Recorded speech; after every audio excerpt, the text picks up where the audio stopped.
The antiseptic smell burned in Dr. Lena Corbett's nostrils as she snapped on latex gloves with practiced precision.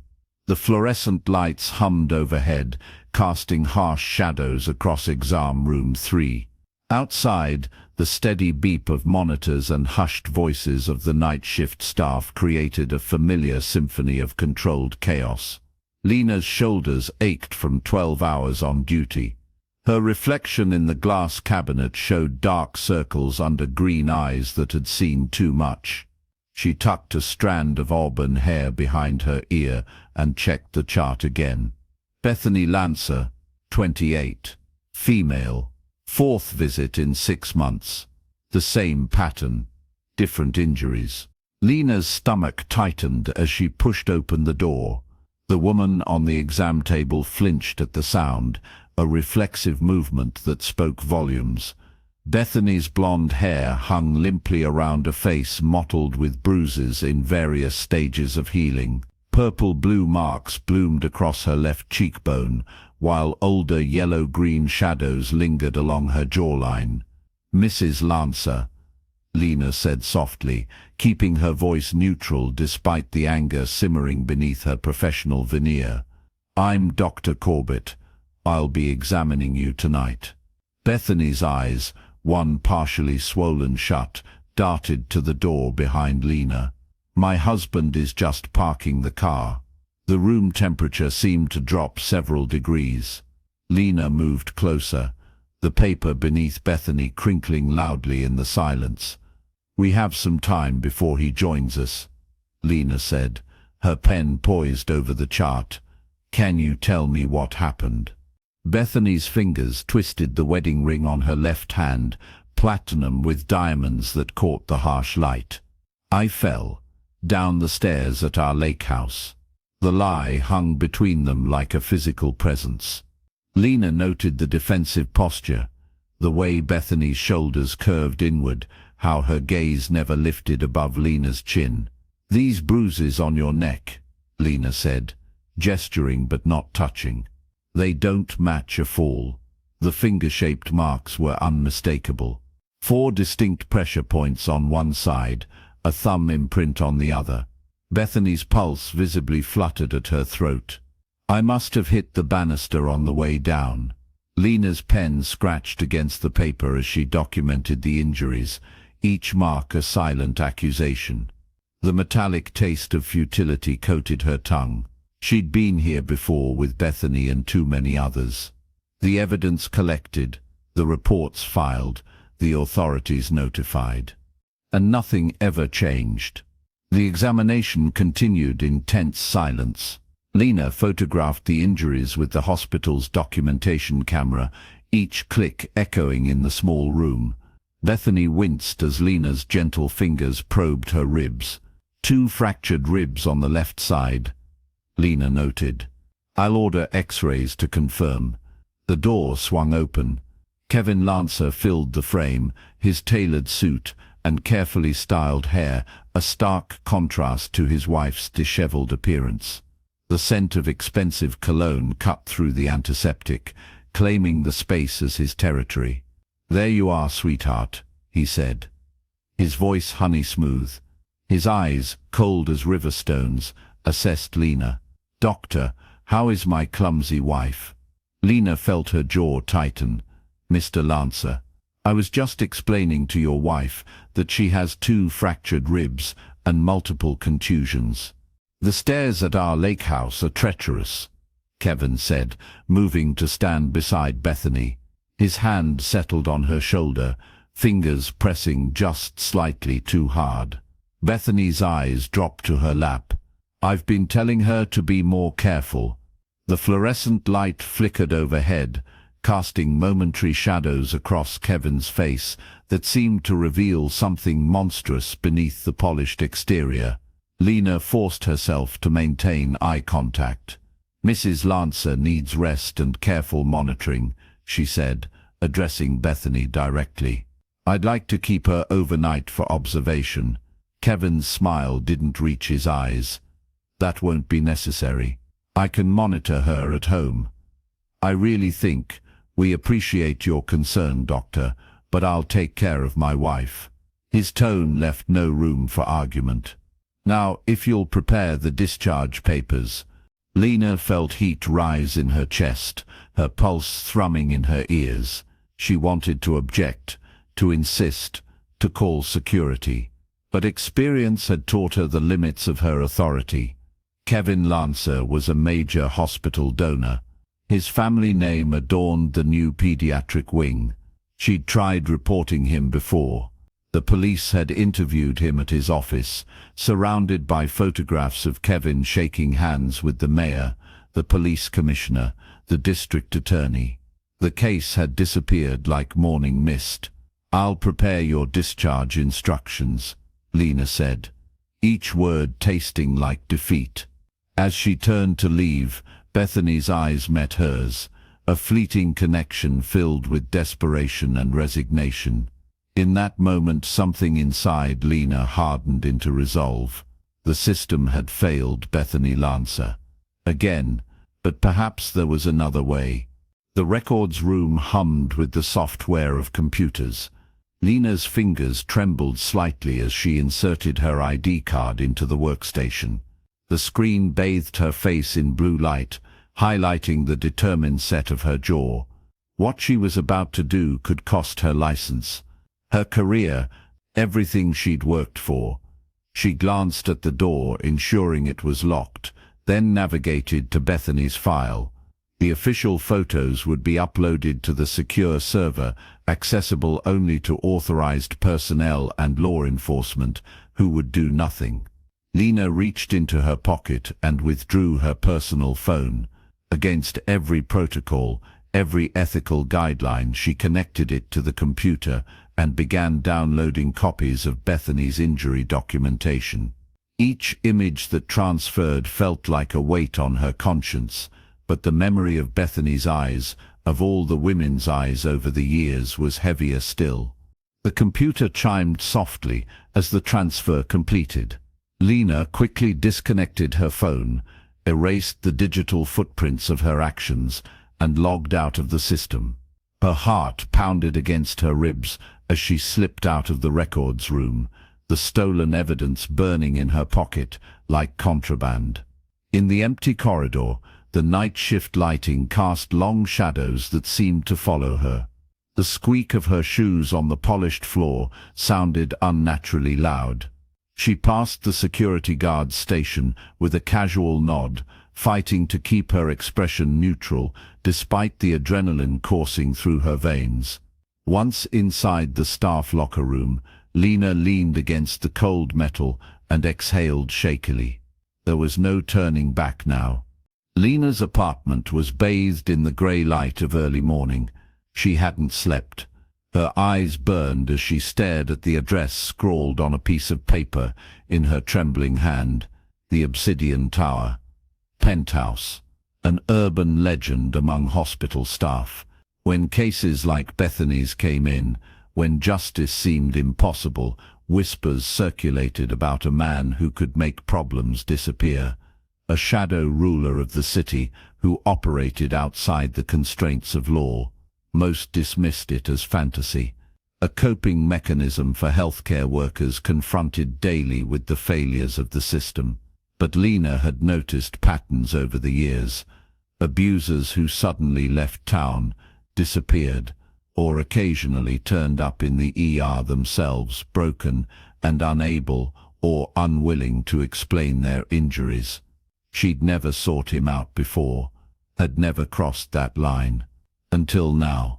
The photos of Bethany's injuries were spread across her kitchen table, clinical and damning. 4 visits, escalating violence. A woman who would eventually return as a corpse if nothing changed. Lena gathered the photos with shaking hands and slipped them into a manila envelope. The weight of her decision pressed down on her shoulders as she changed out of her scrubs into jeans and a sweater. In the bathroom mirror she barely recognized herself, the determined set of her mouth, the dangerous glint in her eyes. She was no longer just Dr. Corbett, bound by oaths and protocols. She was becoming something else. someone willing to step into shadows. The obsidian tower lived up to its name, a sleek monolith of black glass that reflected the cloudy sky like a dark mirror. It stood apart from the city's other skyscrapers, both physically and in its aura of untouchable elegance. Lena stood on the sidewalk opposite, the manila envelope clutched to her chest like a shield. Pedestrians flowed around her, the morning rush oblivious to her internal struggle. Was she really going to do this? Seek out a man who might not even exist? A criminal, if the rumors were true? The alternative, doing nothing, flashed through her mind. Bethany's face, progressively more damaged with each hospital visit. The inevitable conclusion. Lena squared her shoulders and crossed the street. The lobby of the Obsidian Tower was a study in minimalist luxury. Black marble floors reflected the crystal chandelier overhead. The air smelled of leather and something else, something older and richer that Lena couldn't identify. A security guard watched her approach from behind a desk of polished obsidian. His posture was too perfect, his attention too focused to be typical building security. "I'm here to see Mr. Thorne," Lena said, surprised by the steadiness in her voice. The guard's expression didn't change. "Do you have an appointment?" "No, but I have something he'll want to see." She tightened her grip on the envelope. The guard studied her for a long moment, his gaze unsettlingly perceptive. Then he lifted a phone and spoke softly into it. "Your name?" he asked, after replacing the receiver. "Dr. Lena Corbett." He nodded toward the private elevator at the far end of the lobby. "Mr. Thorne will see you." Lena's heart hammered against her ribs as she walked across the vast lobby. Each click of her boots on marble echoed like a countdown. The elevator doors slid open silently at her approach, revealing an interior lined with dark wood and brass fixtures. No buttons. Only a scanner that glowed red, then green as she stepped inside.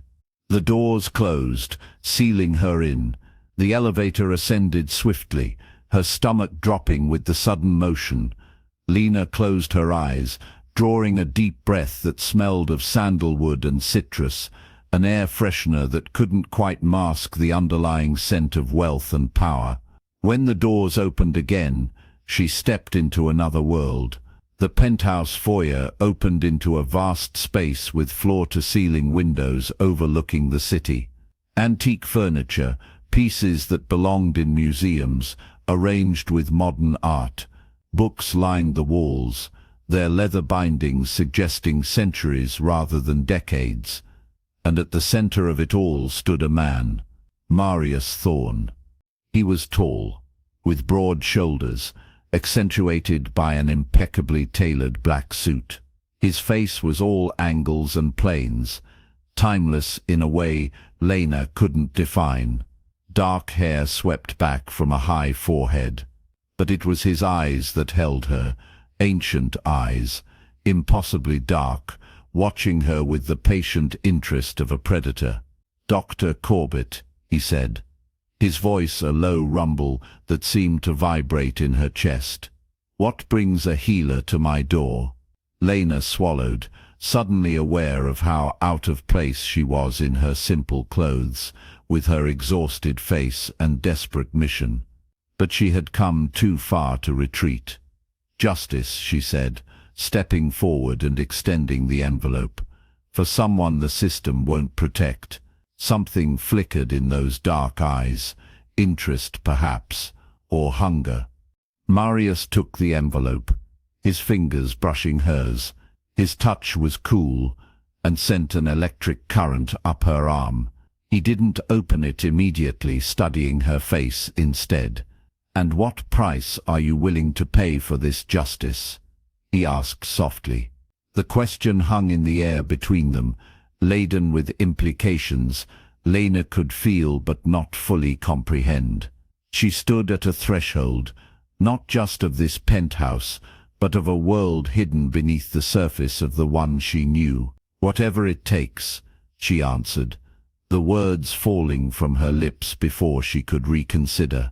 A smile curved Marius's mouth, revealing teeth that seemed just slightly too sharp in the morning light. "Then let us discuss terms," he said, gesturing toward the interior of the penthouse. "Welcome to my home, Dr. Corbett." Lena stepped forward, crossing an invisible line. Behind her, the elevator doors closed with a soft final click. The interior of Marius Thorne's penthouse unfolded before Lena like a revelation, a stark contrast to the sterile hospital corridors she'd left behind. Dark hardwood floors gleamed beneath her feet, absorbing the click of her sensible shoes as she followed him deeper into his domain. Floor-to-ceiling windows revealed the city sprawled below them, bathed in the pale morning light that seemed unable to fully penetrate the space. Marius moved with liquid grace, his tall frame casting a long shadow across the minimalist furniture. Everything here spoke of restrained wealth, not the gaudy displays of the nouveau riche, but the quiet confidence of old money. "Very old money. Please," he said, gesturing toward a black leather sofa positioned near a fireplace where blue flames danced over crystalline stones. Lena perched on the edge of the sofa, her body tense as a coiled spring. The envelope rested in Marius's hands, still unopened. He stood before her, studying her with those fathomless eyes. "Before we proceed," he said, "I should warn you that once opened, this path cannot be abandoned. Are you certain this is what you want?" The question hung between them, weighted with significance beyond its simple words. Lena thought of Bethany Lance's bruised face, of the X-rays showing healed fractures that told a story of systematic abuse spanning years. "I'm certain," she said, her voice steadier than she felt. Marius nodded once, then slid a manicured fingernail beneath the envelope's seal. The paper parted with a whisper. He extracted the contents, photographs, medical reports, police statements that had led nowhere. His expression remained impassive as he examined each document with methodical precision. Then he reached the photographs. Something shifted in his demeanor, subtle but profound. The temperature in the room seemed to drop several degrees. His fingers tightened on the glossy paper, and Lena heard the faintest crackle as the edge began to bend under his grip. "Kevin Lancer," he said, the name emerging as a low growl. "Tell me about him." Lena swallowed, her throat suddenly dry. "Hedge fund manager, connected to half the police department through his charitable foundation. His wife Bethany came into my ER last night with 3 broken ribs, a concussion, and bruising consistent with attempted strangulation." "And the authorities?" Marius asked, though his tone suggested he already knew the answer. "Took her statement, called it a domestic dispute. Released him 3 hours later." Lena's hands clenched in her lap. "It's the 4th time she's been admitted this year. Each time the charges disappear." Marius set the documents on a glass table with deliberate care. When he looked up, his eyes had changed. A subtle shift in color, a darkness that seemed to pulse with something ancient and hungry. "And what justice do you seek, Dr. Corbett?" he asked, his voice deceptively soft. "I want him stopped," she said. "Permanently." "Permanently," he echoed, the word taking on new dimensions in his mouth. "Do you mean death, Doctor?" The question struck her like a physical blow. In the sterile confines of the hospital, with its oaths and ethics, she had never allowed herself to articulate what she truly wanted. But here, in this twilight space, the truth emerged. "I want him to never hurt another woman again," she said carefully, "by whatever means necessary." A smile curved Marius's lips. Not warm, but appreciative. "Diplomatic," he murmured. But honest enough. He moved to a cabinet of dark wood and extracted 2 crystal glasses. "Drink," It's 8 in the morning, Lena pointed out. Time is relative, he replied, pouring amber liquid into one glass. Especially when discussing matters of life and death. He returned to sit opposite her, the glass cradled in his long fingers. He didn't offer her one after all, she noticed. Your reputation precedes you, Dr. Corbett, he said. Brilliant trauma surgeon. Advocate for the vulnerable. Thorn in the side of hospital administration. His lips quirked. We have that in common, perhaps. An appreciation for thorns. How do you know about me? She asked, unease crawling up her spine. I make it my business to know about everyone who enters my territory, he said simply. Especially those with unusual requests. Has someone approached you about this before? Not about Kevin Lancer specifically. Marius took a sip of his drink, his eyes never leaving hers, but about justice beyond the reach of conventional law. Yes, many times. Lena shifted uncomfortably under his gaze. What happens now? Now, Marius said, setting down his glass. We discuss terms. You've asked for my intervention. I'm inclined to grant it. But nothing in this world is free, Dr. Corbett. Her heart hammered against her ribs. What's your price? He leaned forward, and the air between them seemed to compress. A favor. To be determined at a time of my choosing. That's rather open-ended, she said, trying to keep her voice steady. Indeed. His smile was predatory, but I assure you, it will be commensurate with the service rendered. And if I refuse, then you leave with your envelope. And Mr. Lancer continues his activities.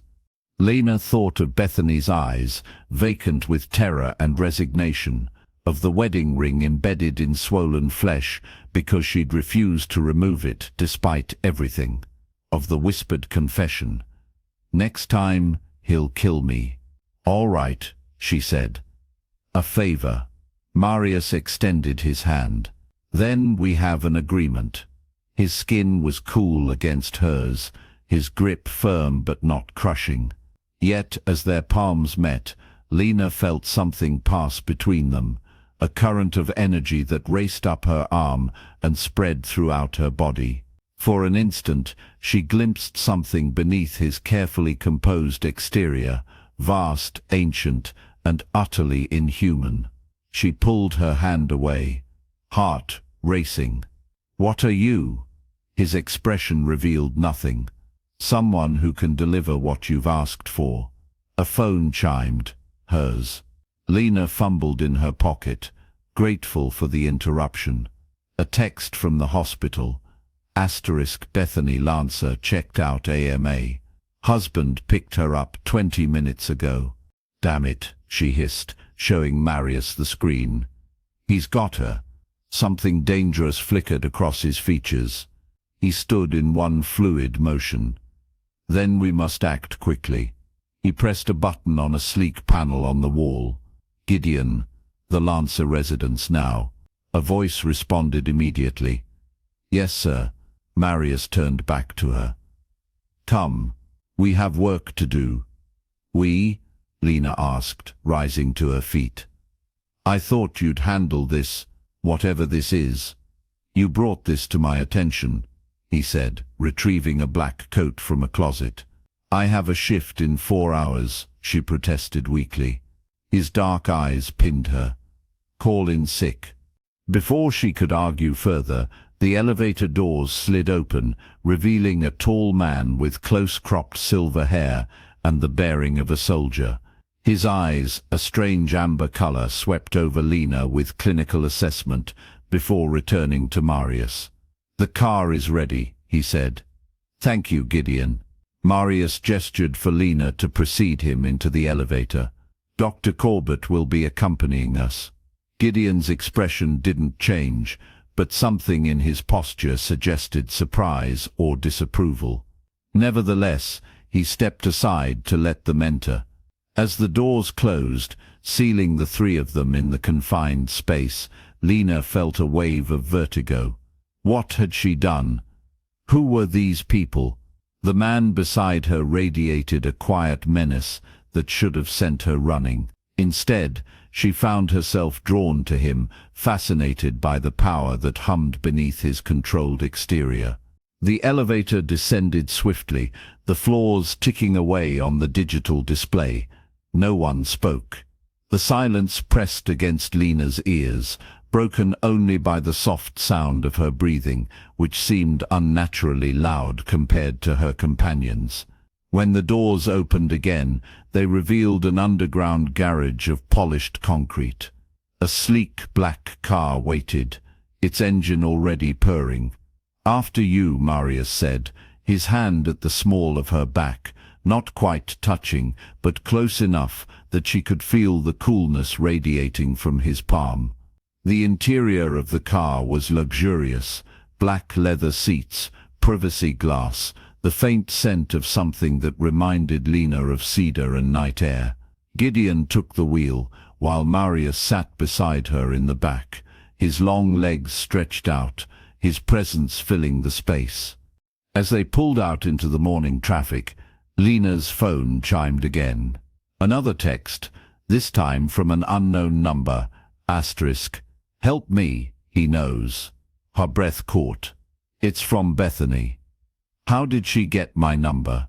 Marius glanced at the screen. "Your hospital badge. It would have your name." In desperation, people become resourceful. "We need to hurry," Lena said, her professional calm giving way to urgency. "Gideon," Marius said simply.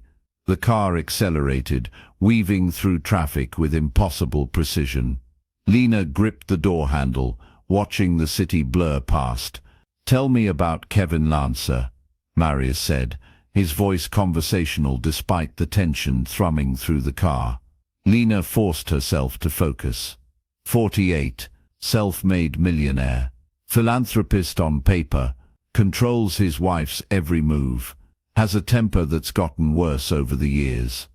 Vices, alcohol, gambling, women, according to Bethany. Marius nodded, as if confirming something. "And where do they live?" "Westlake Heights. One of those gated mansions with private security." A small smile touched his lips. "Gates and guards are no obstacle." The certainty in his voice sent a shiver down Lena's spine. "What exactly are you planning to do?" Marius turned those fathomless eyes on her. "First, we ensure Bethany's safety. Then Mr. Lancer and I will have a conversation. And then he will never harm another woman again."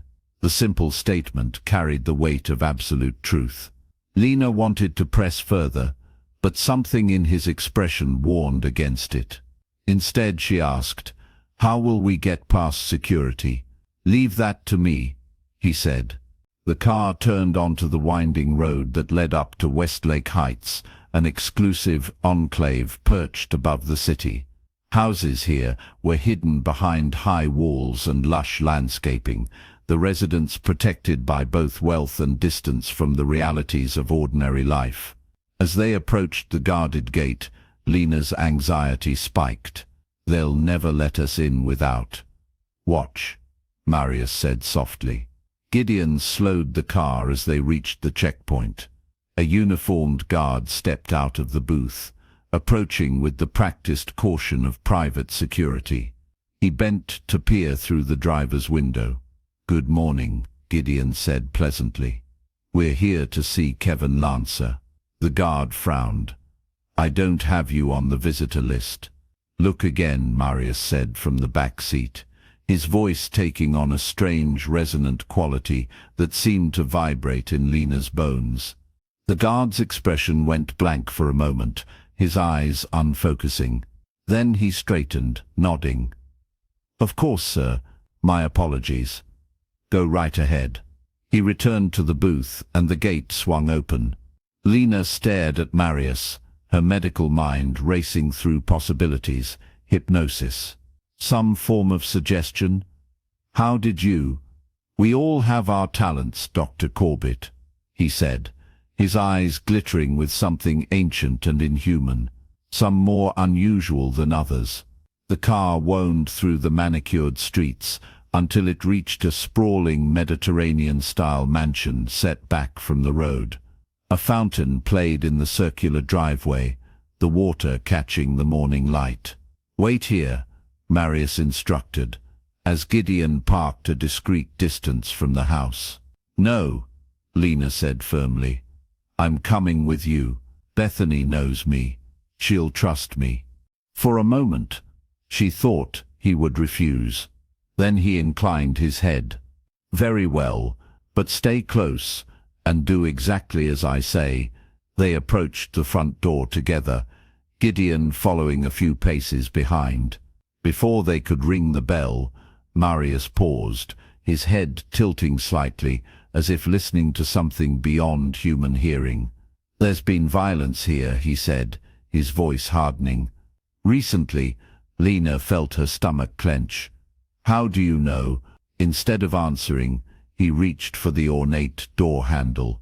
It turned easily in his grip, though Lena was certain it should have been locked. The foyer beyond was a study in opulence, marble floors, crystal chandelier, a sweeping staircase that curved up to the second floor. But the perfection was marred by a toppled vase, water and flowers spreading across the polished stone. "Bethany," Lena called, her doctor's instincts taking over. "It's Dr. Corbett from the hospital." A crash from upstairs, a man's voice raised in anger. Marius moved with startling speed, taking the stairs two at a time. Lena followed, her heart pounding. Gideon remained at the foot of the stairs, his posture alert, watching the entrance. They found them in the master bedroom, a cavernous space dominated by a king-sized bed. Kevin Lancer stood with his back to the door, a tumbler of amber liquid in one hand. Before him, Bethany cowered against the wall, a fresh bruise blooming on her cheekbone, blood trickling from her split lip. "Who the hell are you?" Kevin demanded, spinning to face them. He was a handsome man in an aggressive way, expensive haircut, tailored clothes, the confidence of someone accustomed to getting his way. "How did you get in here?" Marius stepped forward, placing himself between Kevin and the women. "Mr. Lancer," he said, his voice deceptively mild, "I believe it's time we discussed your treatment of your wife." Kevin's face flushed with anger. "This is my house. Get out before I call security." "By all means," Marius gestured to the phone on the nightstand. "Call them." While the men faced off, Lena hurried to Bethany's side. "Are you all right?" she asked softly, automatically checking the woman's pupils, pulse, the pattern of bruising. "He knows I talked to you," Bethany whispered, her voice trembling. "He said he'd kill me this time." "That won't happen," Lena promised, helping her to sit on the edge of the bed. Kevin took a threatening step toward Marius. "I don't know who you think you are, but you've made a serious mistake. Do you have any idea who I am? Who my friends are?" "I know exactly who you are," Marius said, his voice dropping to a register that raised the hair on Lena's arms. "A predator who believes himself beyond consequence." Something in his tone made Kevin falter. For the first time, uncertainty flickered across his face. He glanced toward the door, perhaps calculating his chances of escape. "Bethany, get your things," Lena urged quietly. "You're not staying here." "She's not going anywhere," Kevin snarled, his attention snapping back to his wife. "Bethany, tell these people to leave. Now." Bethany flinched at his command, but didn't move to obey. Instead, she pressed closer to Lena, her entire body trembling. Kevin's face contorted with rage. He lunged forward, glass tumbler raised like a weapon. "You ungrateful bitch." What happened next occurred so quickly that Lena's brain struggled to process it. One moment, Kevin was charging toward them. The next he was pinned against the wall, Marius's hand around his throat, feet dangling inches above the floor. That, Marius said softly, was unwise. Kevin's eyes bulged, his face reddening as he clawed ineffectually at the hand restraining him. Marius held him with apparent effortlessness, like a child holding a doll. "Dr. Corbett," Marius said without turning, "please take Mrs. Lancer downstairs. Gideon will assist you in gathering what she needs." Lena hesitated, medical ethics warring with the visceral satisfaction of seeing Kevin restrained. "What are you going to do?" Now Marius did turn, and what Lena saw in his face made her blood freeze. His eyes had changed completely, the irises now a deep crimson that seemed to glow from within. When he spoke, she glimpsed teeth that had elongated into delicate but unmistakable fangs. "I'm going to ensure he understands the consequences of his actions," Marius said, his voice inhuman now, a resonant growl that seemed to emanate from somewhere deeper than his chest. "Go now." Understanding crashed over Lena like a wave of ice water, the unnatural stillness, the predatory grace, the eyes that had seen centuries pass, the influence over the guard. Vampire. The word rose unbidden in her mind, archaic and absurd, yet undeniable in the face of the evidence before her. She should have been terrified, should have run. Instead, she found herself nodding, guiding the shell-shocked Bethany toward the door. "Wait," Bethany said suddenly, pulling away from Lena's supporting arm. She approached Marius and the struggling Kevin, her steps unsteady but determined. "Bethany," Lena warned, "we should go." But Bethany stood before her husband, meeting his bulging eyes. 8 years, she said, her voice gaining strength with each word. 8 years of hell. No more. She turned to Marius, something like recognition in her gaze. "Make him suffer." Then she allowed Lena to lead her from the room, closing the door on Kevin's strangled pleas. Gideon waited at the foot of the stairs, his posture relaxed but alert. His amber eyes took in Bethany's injuries with a flicker of something that might have been sympathy. "This way, Mrs. Lancer," he said, gesturing toward what appeared to be a guest bedroom. "You'll want to pack essentials only." As Bethany moved to collect her belongings, Lena turned to Gideon, her voice low and urgent. "What is he?" Gideon's expression remained impassive. "I believe you already know the answer to that, Doctor." "That's impossible," she hissed. "Medically, scientifically impossible." A thin smile crossed Gideon's face. "And yet you saw with your own eyes." Before she could respond, a muffled scream echoed from upstairs, cut off abruptly. Bethany paused in her packing, her face pale but resolute. "He won't kill him," Gideon said, though whether he was reassuring Lena or Bethany wasn't clear. That would be inefficient. Lena wanted to demand explanations, to make sense of what she'd witnessed, but Bethany's immediate needs took precedence. She helped the woman gather medications, clothes, important documents, the essentials for starting over. 20 minutes later, they were loading the last bag into the car when Marius emerged from the house. He had restored his human appearance, eyes dark once more, teeth normal, his composure perfect, except for a slight flush to his normally pale skin. "It's done," he said simply, joining them at the car. "Is he—" Lena couldn't finish the question. "Alive," Marius confirmed. "And he will remain so, provided he adheres to certain restrictions." "What kind of restrictions?" Bethany asked, her voice small but steady. Marius regarded her with something like respect. "He will never approach you again, never contact you, never harm another woman." A cold smile touched his lips. "He has given his word and his blood on this matter." Bethany nodded slowly, as if processing this information.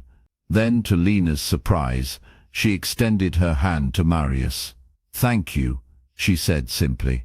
He took her hand briefly, inclining his head. "Live well, Mrs. Lancer. That will be thanks enough." They drove in silence back to the city, the morning sun now high overhead.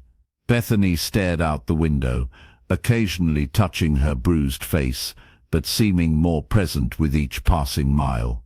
"Where should we take you?" Lena asked eventually. "Do you have family? Friends?" "My sister in Portland," Bethany said after a moment's consideration. "Kevin never let me see her, but she'd help me." "Then Portland it is," Marius said. "Gideon will arrange transportation."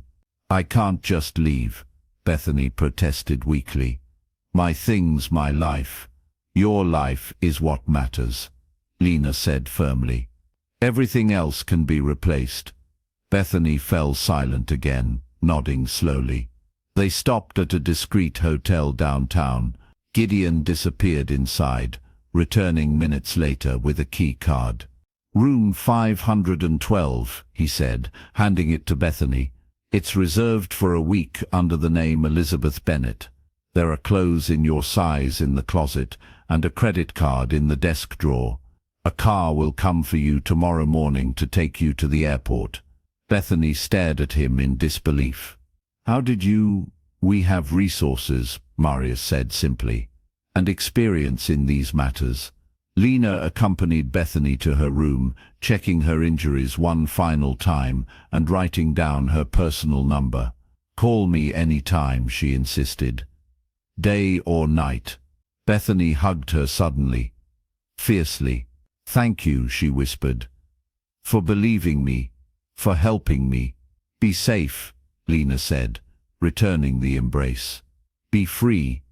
When she returned to the car, Marius was waiting alone, Gideon having disappeared on some unspecified errand. "What now?" she asked, sliding into the seat beside him. "Now," he said, "we talk." The car pulled away from the hotel, merging into the midday traffic. Lena felt exhaustion crashing over her, the adrenaline of the morning giving way to bone-deep fatigue. "What you saw today," Marius began, his eyes fixed on the city beyond the window, "raises questions." "You're a vampire," she said bluntly, too tired for circumlocution. He turned to her, one eyebrow raised in apparent amusement. "Direct. I appreciate that." "Am I wrong?" "The term is simplistic, but not inaccurate." Lena ran a hand through her hair, trying to reconcile medical science with what she'd witnessed. "That's not possible. And yet, here we are." His voice held centuries of patience. "The world is larger and stranger than your textbooks suggest, Dr. Corbett." "So what happens now?" she asked, echoing her earlier question. "You drink my blood as payment. Turn me into whatever you are." A genuine laugh escaped him, a surprisingly warm sound. "Nothing so dramatic. Our agreement stands a favor to be determined later. And Kevin Lancer," Marius's expression hardened, "he will never harm another woman. I've ensured it." "How?" "I've bound him with his own blood," he said, as if this explained everything. "He is marked. Should he attempt to harm a woman again, the consequences will be immediate and severe." "That's not possible," Lena repeated, though with less conviction. "You keep saying that," Marius observed. "Yet you sought me out precisely because you believed I could do what conventional means could not." He had her there. Lena fell silent, watching the familiar streets of her city pass by, everything looking strangely different in the aftermath of the morning's revelations. "I should be terrified of you," she said finally. "Yes," he agreed, "you should be. But I'm not." The realization surprised her even as she voiced it. "I should be running as far and as fast as I can, but instead," She met his gaze directly. Instead, I want to know more. Something kindled in his dark eyes. Interest, perhaps, or hunger of a different kind. Careful, Dr. Corbett, he said softly.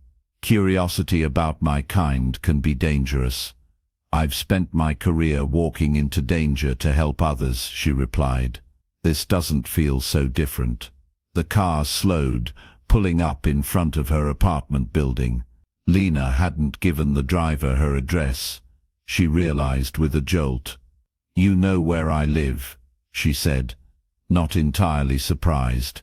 I know many things about you, Lena, Marius replied, using her first name for the first time. The sound of it in his voice sent a shiver down her spine that wasn't entirely fear. Will I see you again? She asked, her hand on the door handle. That depends, he said, those ancient eyes studying her face. Do you wish to? The question hung between them, laden with possibilities both terrifying and exhilarating. Lena thought of the hospital waiting for her, of her ordered, logical world of medicine and science. Then she thought of Marius's hand around Kevin's throat, of the justice he'd delivered when the system had failed. Yes, she said simply. He nodded once, as if her answer confirmed something he'd already known. Then you will. She stepped out of the car, the midday sun warm on her face after the cool interior. Before she closed the door, Marius spoke again. One more thing, Doctor. Our business today, what I am, must remain between us. It wasn't a request. The warning in his voice was clear. I understand, she said. His expression softened fractionally. Rest. You've had a trying morning. The car pulled away, leaving Lena standing on the sidewalk watching until it disappeared around a corner. She should have been exhausted, traumatized, questioning her sanity. Instead, she felt strangely energized, as if she'd glimpsed a hidden layer of reality that had always existed beneath the surface of her world. She turned toward her building, fumbling for her keys. A shadow fell across her path. Dr. Corbett. The voice was male, unfamiliar. Lena looked up to find a man blocking her way, expensive suit, cold eyes, the bearing of someone accustomed to intimidation. Can I help you? She asked, instinctively taking a step back. Kevin Lancer sends his regards, the man said, his hand moving inside his jacket. Fear crystallized in her chest. She backed away further, glancing around for help, for escape. Your vampire friend, the man continued, his voice dropping to a menacing whisper, isn't the only one with connections in this city. From the shadows of the building's entrance, a familiar voice spoke, cold, deadly, and unmistakable. I believe, Marius said, stepping into the light. You were about to deliver a message. The man's hand froze halfway inside his jacket. His eyes widened, pupils dilating with sudden fear. The confidence that had radiated from him moments before evaporated like morning dew under a merciless sun. Marius moved with liquid grace, closing the distance between them in what seemed like a single heartbeat. He wore the same immaculate suit from earlier, but now he looked different to Lena, predatory, ancient, a force of nature, barely contained in human form.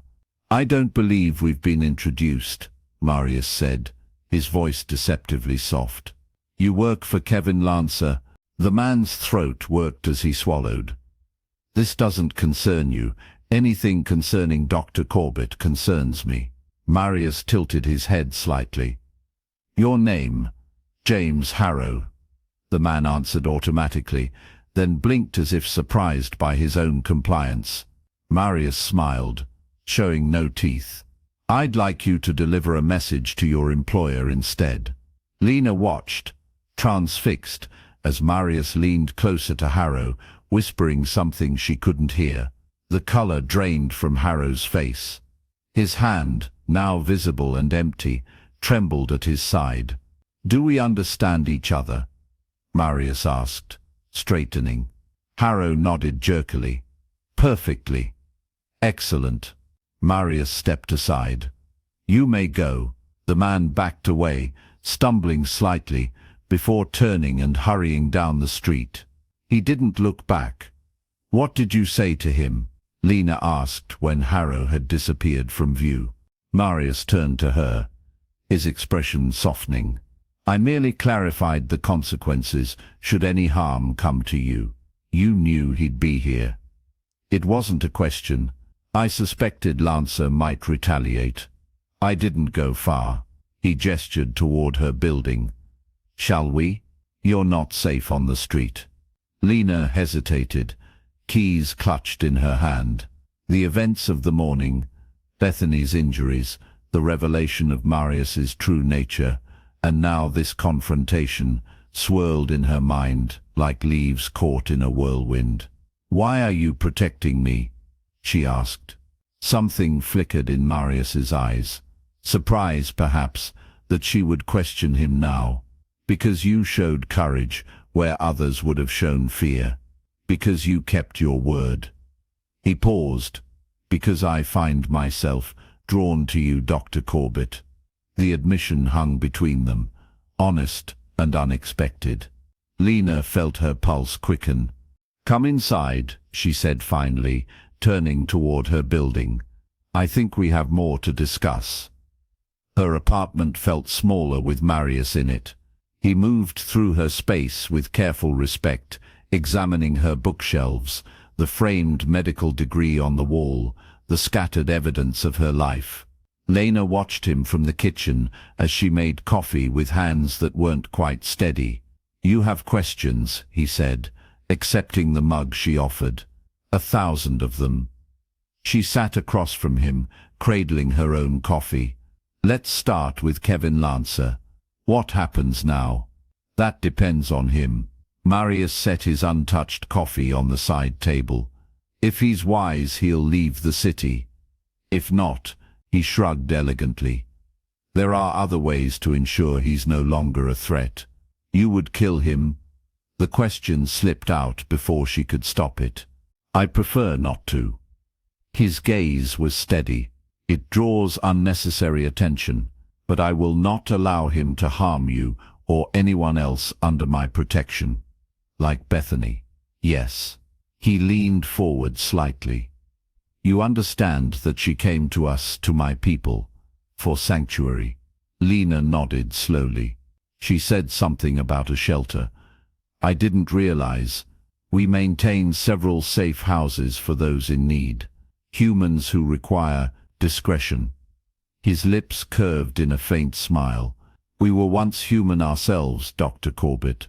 Some of us remember what it means to be vulnerable." The casual confirmation of his inhuman nature sent a shiver through her. "How old are you, really?" "Old enough to have seen empires rise and fall." He glanced around her apartment. "Old enough to appreciate the comforts of modern civilization."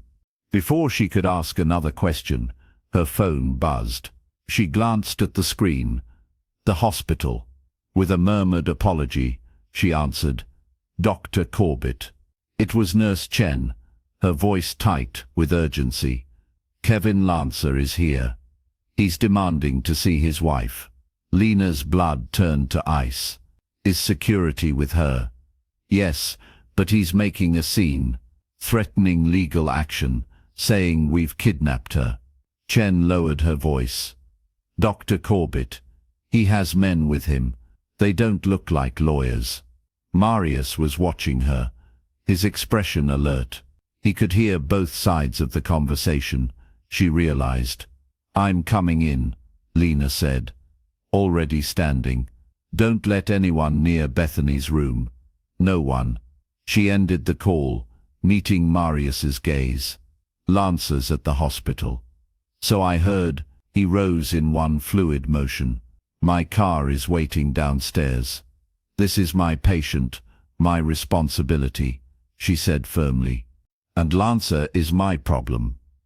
His tone brooked no argument. "We'll go together." The sleek black car slid through traffic with preternatural speed, Marius making a brief call as they traveled.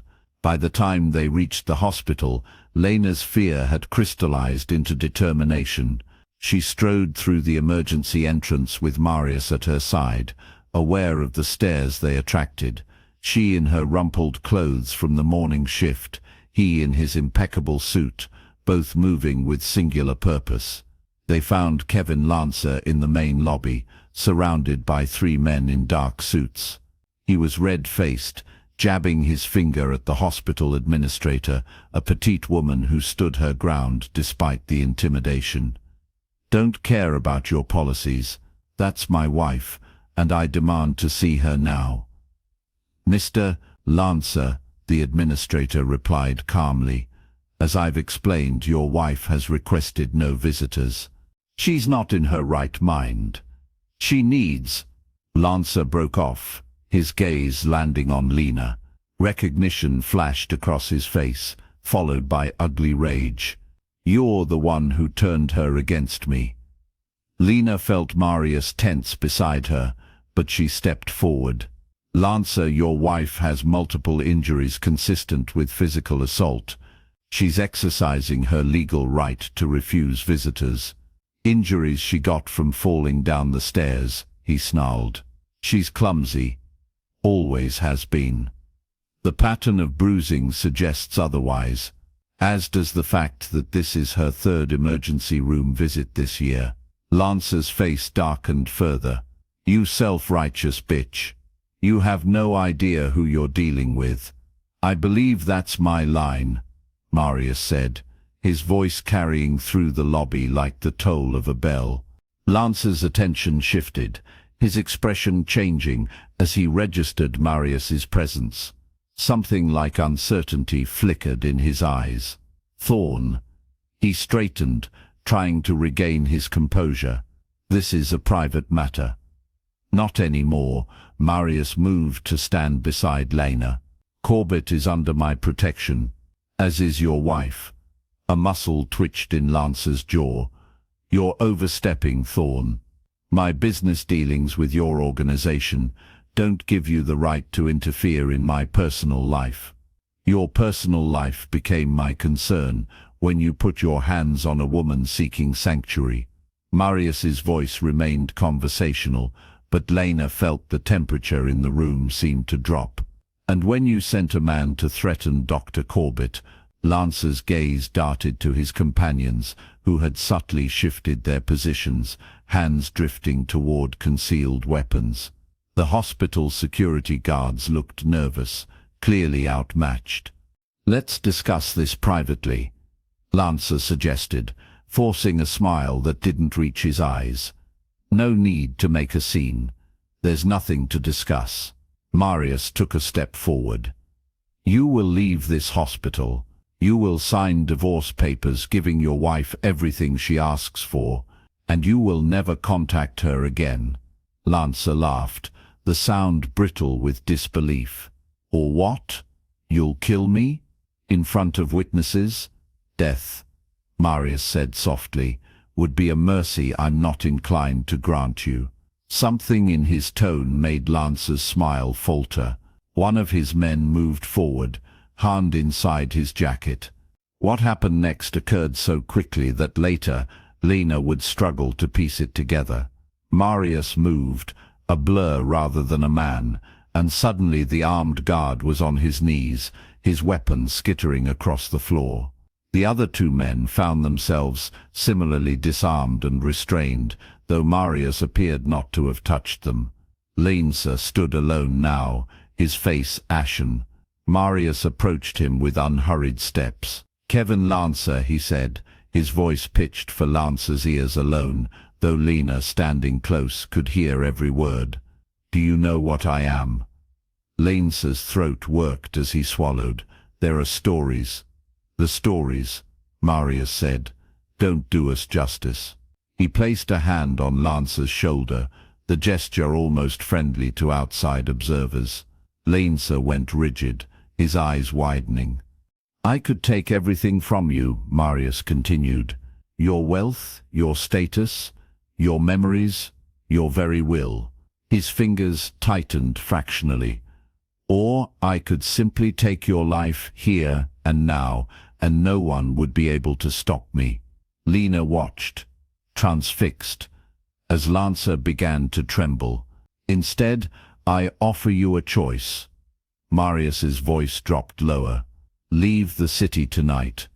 Transfer ownership of your company to your wife. Begin a new life elsewhere, with the understanding that if you ever return, or if you ever harm another woman, there will be no second chance. You can't do this, Lancer whispered, but there was no conviction in his voice. I've existed for centuries by doing precisely what others believed impossible. Marius released him, stepping back. You have until midnight to decide. My associate will be in touch. As if on cue, the hospital doors slid open, and Gideon entered, his imposing figure drawing all eyes. He nodded once to Marius before turning his attention to Lancer's men, who were slowly regaining their feet. Gentlemen, Gideon said, his deep voice carrying, your car is waiting. The tension in the lobby broke like a fever. Hospital security moved in, escorting Lancer and his men outside. The administrator approached Lena, her expression a mixture of relief and concern. Dr. Corbett, are you all right? Yes, Lena said, surprised to find it was true. Despite everything, she felt steadier than she had in days. How is Mrs. Lancer? Stable, resting. The administrator glanced at Marius. Mr. Thorne, I don't know how to thank you. No thanks necessary. He inclined his head slightly. Dr. Corbett, shall we check on your patient? They rode the elevator in silence. Lena's mind raced, processing what she'd witnessed. The inhuman speed, the way Lancer's men had been subdued without apparent effort. The fear in Kevin Lancer's eyes when Marius had spoken to him. He'll leave, she said, as the elevator doors opened on Bethany's floor. Yes. Marius guided her with a light touch at her elbow. Few humans can resist when we suggest a course of action. Mind control? She kept her voice low as they passed the nurse's station. More effective on some than others. His gaze slid to her. It doesn't work on you. She absorbed this, oddly pleased. Is that unusual? Rare, he admitted, and intriguing. They reached Bethany's room, where a security guard stood at attention. He nodded to them, stepping aside. Inside, Bethany lay sleeping, her bruised face peaceful in repose. Lena checked her vitals, satisfied with her progress. She'll recover, she told Marius, who stood near the window, gazing out at the darkening sky. Physically, at least. And in other ways, she'll have support. He turned to face her. My people take care of their own. Is that what she is now? One of yours? In a manner of speaking. He moved closer. As are you, if you wish it. The implication hung between them, weighted with possibility. Lena thought of the world she'd glimpsed today, a world of shadows and ancient powers, of dangers she hadn't known existed, and protections she'd never imagined. What would that mean? Exactly, she asked, her voice steady despite the quickening of her pulse. My protection, my resources. His eyes held hers, my loyalty, and in return, your discretion, your trust. He paused. Your company when you can spare it. Not ownership, she noted.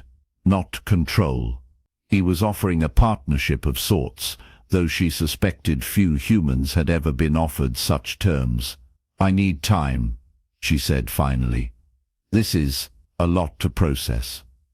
Of course, he inclined his head. I've existed for centuries, Dr. Corbett. I can be patient. They left the hospital together as night fell.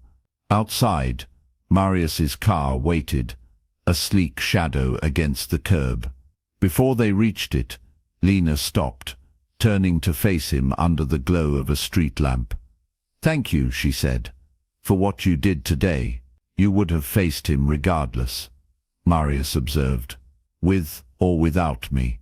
"Yes," she admitted, "but I'm glad I didn't have to." He smiled then, a genuine expression that transformed his face, making him look almost human. "As am I."